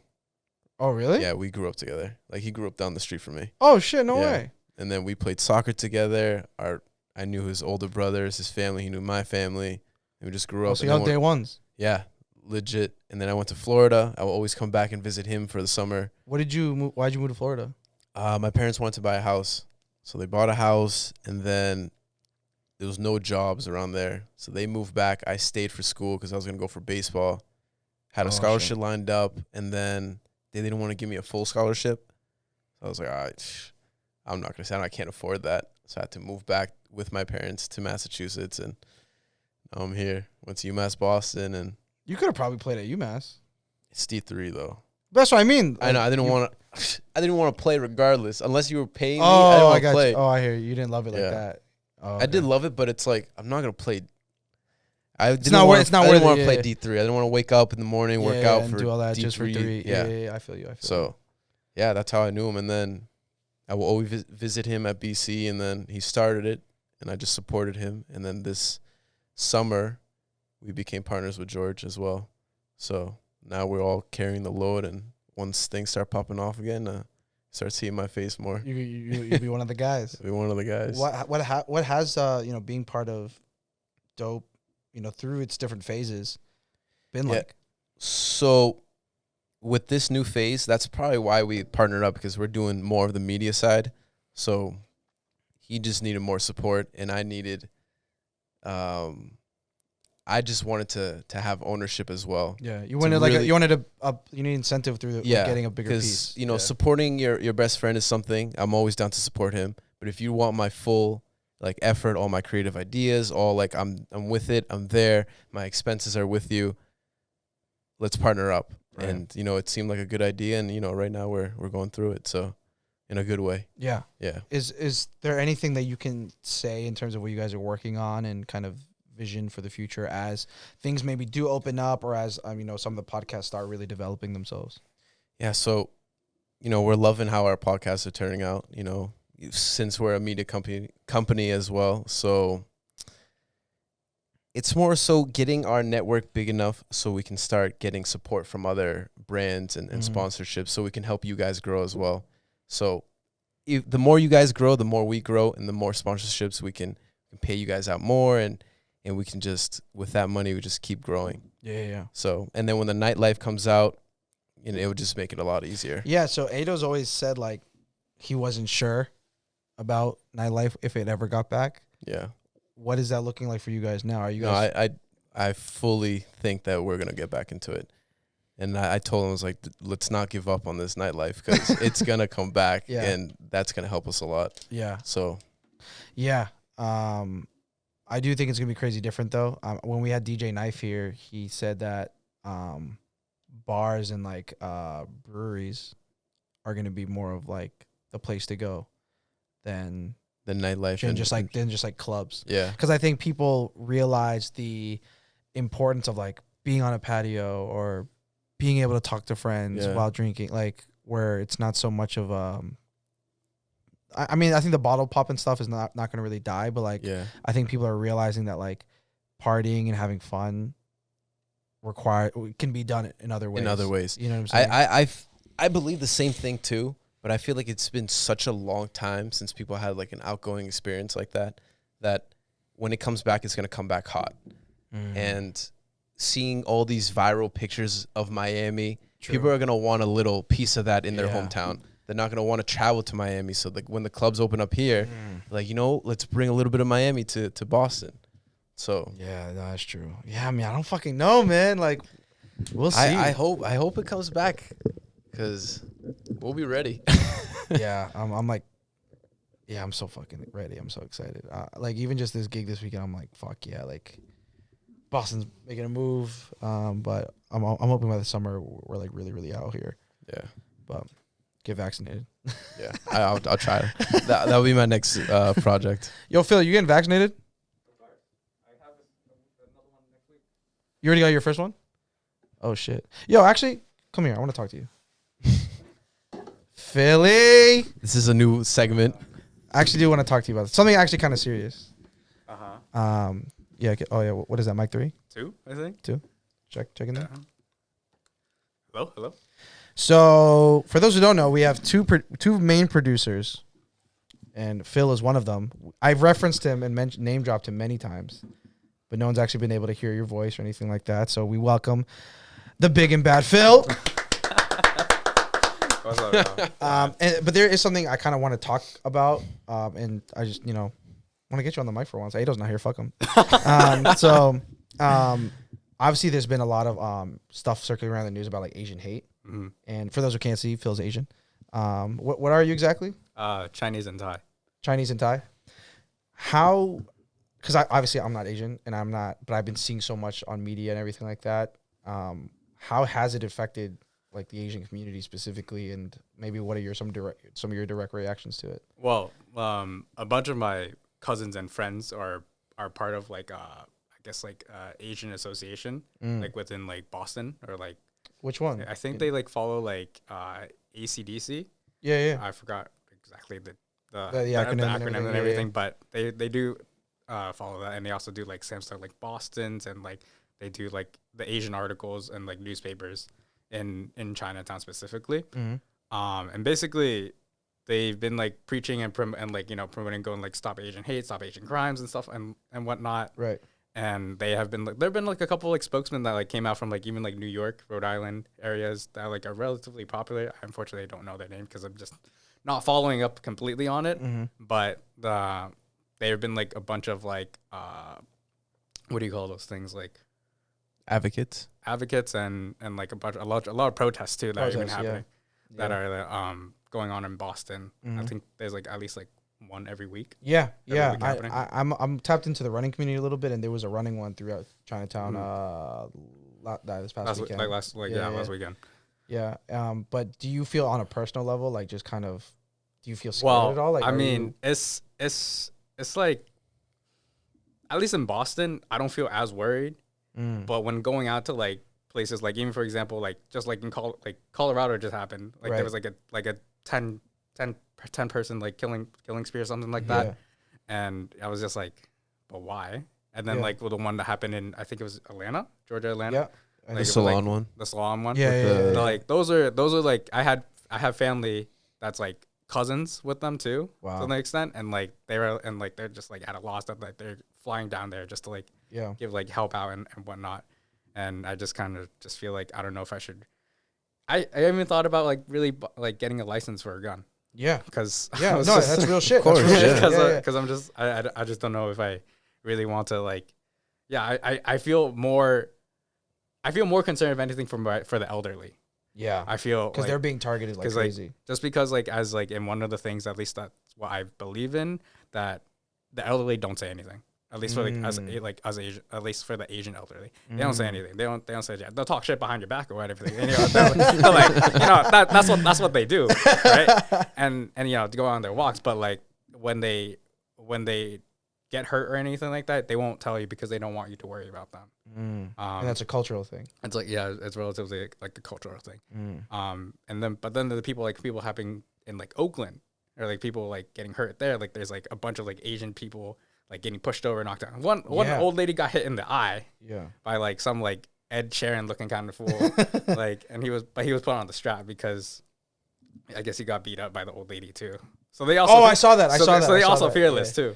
Yeah. Well, I've been seeing a lot of like videos of just like elderly Asian. Like I saw this one of like this elder Asian man who's just like literally walking on his business. Some dude just like fucking shoved him, right. like shoved the shit out of him. And I'm like, and obviously again, me not being Asian or really tapped into the Asian community, that like when it started getting like a lot of media coverage, I was just like, yo, why? Like I was like, where is this coming from? I mean, I know there's been a lot of the same way too. I was like, whoa. Obviously, the Asian like perception in media has always been funky, and in certain parts of the country, like where there's a lot of racism and all that stuff, and obviously due to historical events, wars and stuff, that there's been just a lot of Asian hate in general. But I'm just not really understanding what this spike in just like, maybe it's just the media coverage, maybe this is always happening. I think it was like the start of like because of coronavirus. I mean, because you know, as in America, everyone was going like, "Oh, yo, everyone got the Chinese virus or some shit." I'm just like, "What the fuck is this shit?" Like, and everyone, and then you know, there are people who are just like, "Oh, because of you, like you eat dog, you eat cats, you eat like whatever," and like any stereotypical thing that you could say about an Asian, or like they're bad at driving, they're good at math, or it's all like I think maybe those things that kind of bottled up, and then like you know because now in reality, because unfortunately the virus did like originate from China. Yeah. And now there's like because there's something that literally happened, you can now go attack on it and be like, yo, this is your fault. This is all your shit. This is why we're in this pandemic and whatnot. Yeah, that's fair. That's fair. Have you been seeing a lot of this stuff, Gabe? Yeah, I was same as you. When I saw it popping up on social media, I was like, what's going on here? Who got hurt? Like, yeah. What's happening? It's wild because we feel that as, you know, people who aren't white. Or are you first generation? I'm first gen, yeah. Like, I feel like, I'm like, oh, like, we're all kind of in the same fight. But then you realize that there's different levels or there's different kinds. You know what I'm saying? And luckily, you know, we haven't really experienced yet, you know, like, targeting of Latinos in terms of, like, mass shootings or anything like that. Yeah. You know what I'm saying? So, like, when this is, you know, obviously there's been a lot of issues with, like, the black community and everything like now this happening with the Asian community, I'm like realizing, I'm like, wow, like I don't know how to react to this. I thought I could like feel y'all because like, like my family comes from somewhere else and everything like that. But I'm like sitting here and I'm like, I can't imagine what that's like. And that's honestly why I just wanted to get your perspective on that. And I appreciate you sharing. Besides that, how's life, man? I mean, life's good. Like I'm doing this. I'm working with Dope Promotion or Dope Ed DEG. DEG. That's what y'all know. We had two rebrandings. So I got contracted with Netflix. What? So, yeah. So wait, couple things I actually learned today. So you work with Maggie's agency. Yes. You're like, what is it? What is it like? Official photographer? Like what? Like it's like contract stuff. Like contract based. Like every project is a almost a commission base of anything. And so that's your main gig. That's like half now because like you know they only hit me up like once a month. Oh right. But like I do other things too. Like I also make music videos. I also do videograph dance videos too, like covers or anything like that. Mostly for like college students or like people like Northeastern, Boston University, like those kinds of areas, basically in like Massachusetts specifically. So media, in a sense, is your full-time job. Like you don't work like a structured day job or anything like that. I used to, but what were you doing? I was IT, and then I did software engineering, and then I just quit. Because you weren't fucking with it, or I got tired of that 9-to-5 job. Like I really did. I feel you. And then you know, understanding and talking to I guess the main owner of DEG, Ado. Like he was kind of inspiring. He told me that like I want to be my own boss, and I'm like, I kind of want to do that too. Ado has that effect on people. Yeah, I mean I just wanted to get you on the mic for once. You know what I mean? Like I know you're more of an introverted, quiet dude and like to be to an extent. Yeah. Till you get to know Phil. Till we get to know who then he's really out there. Oh man, dude. I talk to Gabe like almost like on a basis to an extent, and I'm just like, oh really? Yo, like this, yeah, I do. I talk to him about like you know working out and everything like that. Oh shit, word. And then like you know when Ado hits me up, I get really annoyed at him. I tell him, yo, you better fuck off. Yo, poor Ado. I mean, he obviously the job like what we're doing here, like he puts that together. But like I rip on Ado all the time. I'm sure you rip on Ado all the time. I get hella annoyed. We love you, Ado. But we appreciate you. He's a great man. Where'd you grow up? I grew up actually in like Watertown. Oh shit, where? Oh, like, nice. Like I was born in Brighton though. Like no. Right. And then I did end up like moving in 3rd grade, moving into Newton. And then spend like most of my like life, even like now, I'm still there. Oh, you come from Newton, right? Oh, okay. But I spent majority of like my lifetime in Boston, so that'd be like Dorchester area, Roxbury, Chelsea area, Quincy, even. Just because I felt more at home like there than in Newton. Yeah. I went to school. I went to school in Chestnut Hill, so I'm like, oh, did you? And I spent some like like hanging out in Newton Center type shit. Like just popping around, being a stupid kid. So I know the area a little bit. That's why I said my high school girlfriend was Jewish, because like I was just in that in was in that environment in those Newton streets. You know what I'm saying? You in that area. Little Spanish boy was like, "Oh, I like you." Dude, I was hella exotic, bro. I bet I was too. I was too, yo. Went to an all-white school at first, Yo, and then went to same? Florida, and then I was like, "Oh, I just blended in." Yeah. They're like, oh, you ain't shit. Yeah, literally. So the kind of media you do, like, I know, first of all, where can people like follow you? Where can they contact you if they want any kind of media work? You could follow me at like philjamstry.jpg on Instagram. So that's one other thing. I actually just started up a YouTube channel. It's like it is in Chinese though, because it's my my mother's like last name, but it's called like Mei Yu Studios. Where it's like MEIYU and then Studios after. Do you speak fluent? What is I it, Mandarin? speak Cantonese Cantonese? and Mandarin. I took 3 semesters of Mandarin How was that? in college. It was awful. Oh my Really? god, bro, so hard because, and you can attest it. There's no alphabet. There isn't. What do you mean there's no alphabet? Like, there's no fucking bro. Okay, so It's just the symbols. it's either you know it or you know the character or you don't. Yeah. Oh, they're called Right? characters. Yeah. Okay. So think about it like this. So if you're learning like French, There's letters. there's so like you can sound it out. You can, you know, because it's Romance language, like you can be like, okay, this is the prefix of that's, Yeah. you know what I mean? Especially that we know Spanish as well. That's all fucking gone when you're learning Chinese, because there's nothing. They don't like certain characters can build off of each other. Yep. But for the most part, it doesn't. Like they don't relate to each other. It's like putting a puzzle together to make one word.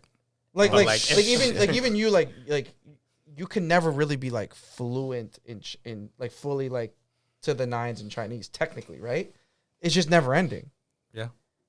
You know what I'm saying? Like Whoa. it's bro, like so if I give you like a page and it's just all like these characters, you know, it's a story or something. Yeah. It's either you know it or you don't. And, That's true. And so like I mean this is I took it in college, so like and 3 semesters is not enough. Like it's not enough. I didn't learn shit. Like there's still some characters I'm like I know this one, and this one.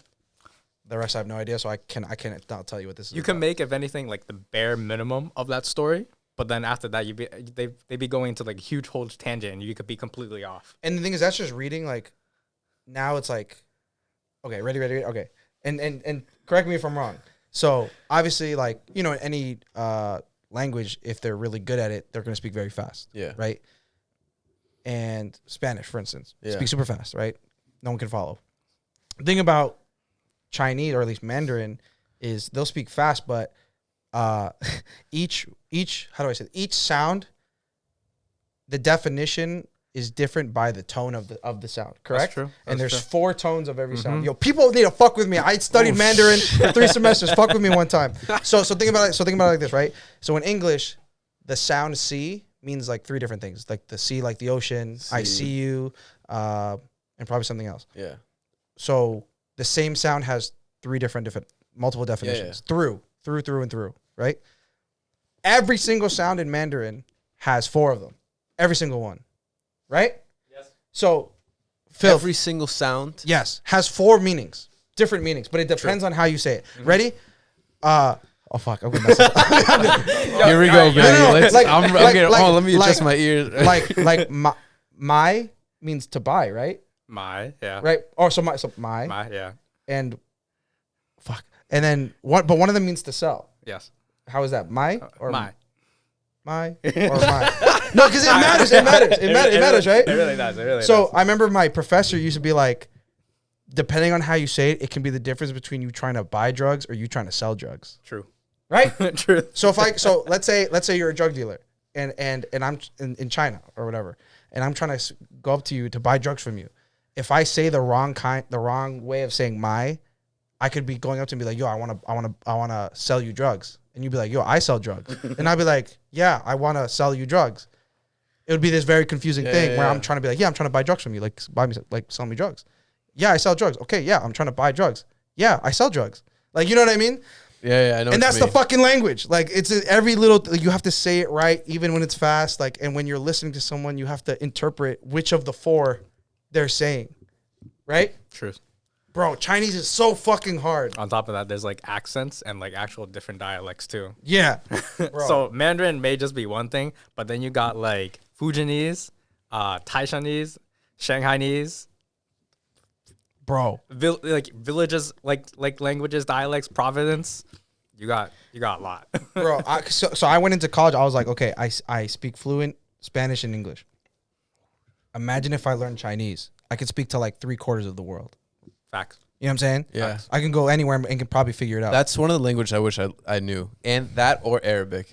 yeah, Arabic would be fire. Arabic would be Yeah. good. So I go in, I'm like, yeah, I'm gonna learn Chinese, like what I already knew to languages. Like this shit, it's gonna be very different, but it'll be straight. Yo, oh my god, so hard.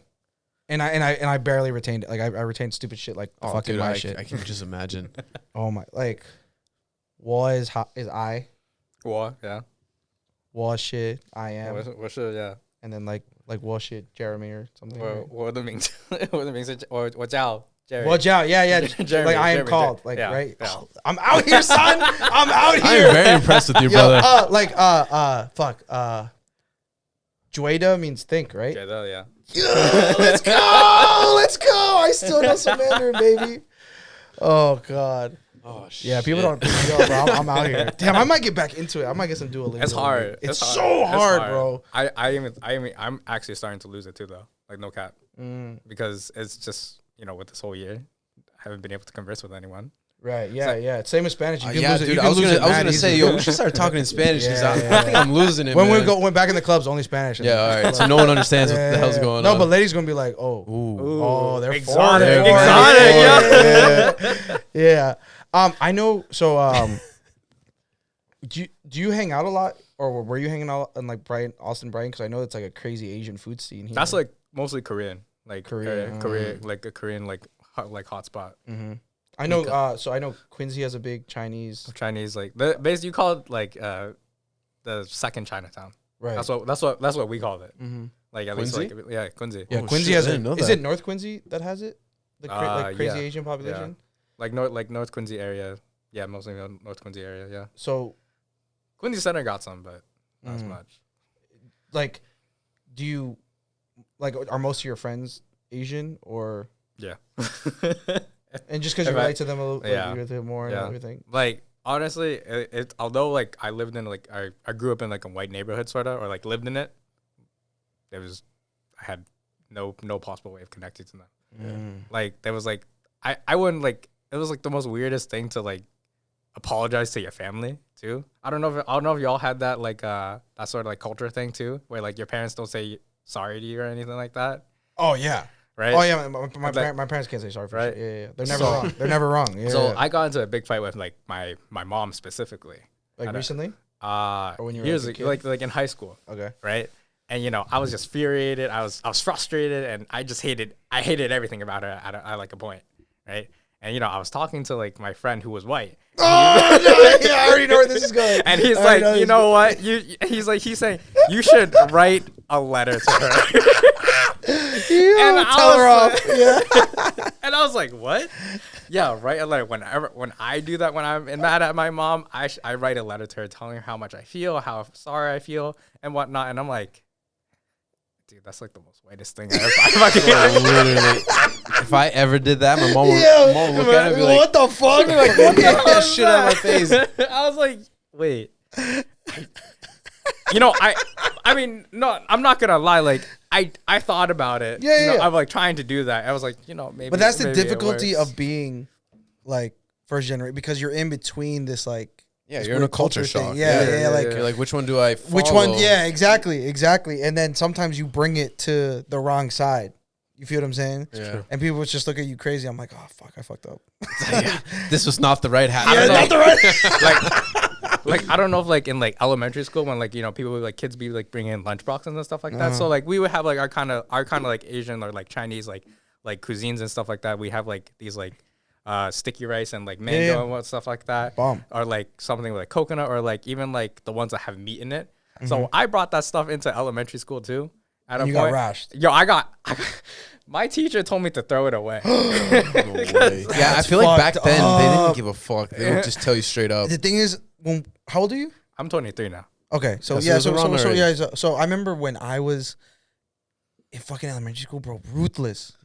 Ruthless, bro. Like, it was fucked up. Like, right?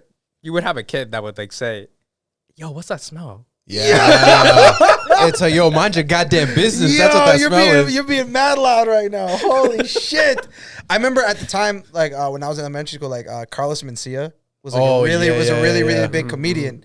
And all of his shit was everywhere. Right. So, like, Mexican jokes were, like, fucking rampant. And so, like, I used to get the butt of Mexican jokes like crazy at that time. Know. Dude, shit was fucking. When we were kids, everybody was Mexican. yeah. It's like, I'm really not Mexican, though. Yeah, they're like, you're just fucking Mexican. I'm like, I'm not. I promise I'm not. I had to give you one. This is a question for me. What's the best, what restaurant has the best Asian cuisine in the greater Boston area? How luxurious you thinking? Like how? Like Let's do low end, like mid end, and then like luxurious. Well, one thing to like differentiate: if you see a lot of white people in there, you know it's not that good. That's like one of the things. But like when they're like a bunch of like Asians, you know it's real deal. It's the real shit. I would have to pick like my most favorite and my go-to kind of thing would like be like Peach Farm in Chinatown. Okay. Sole reason because like after the club they open until 4 a.m. So when that's a cheat code? Oh, I didn't know that. Yeah. So and there's also another place called I think Double Chin. Double Chin is gas. Double Chin is fire. I was hoping you would say, yo. Like they also open up until 4 a.m. too, and like they yeah they do. They're pretty much bomb. You know, ready? This is how bad it was. I used to walk in and they knew my order already. Oh shit! So you were there. I was because it's right next to like it's down the street from Bijou. Is it really? Mm-hmm. It's like office. It's on Harrison, I think, right? Yes. So it's office. You know where you know where that old McDonald's place used to be around that corner, right across the street from Tufts Medical Center. That's if you know, you know. That's if you know, you know. Okay. You know where Crave is? You know where Crave is? Mad for Chicken. Yes. Across the street from that. Yeah. Walking distance. So I would pull up for dinner because it's not expensive. That's not that bad. And they have great What's drinks. it called? Double Chin. Double Chin. All right, Double Chin. Bro, and go Peach Tree? everybody. And Peach Farm. Peach Farm. Everybody go on Double Chin's Instagram right now. Bomb. Like the food is fire.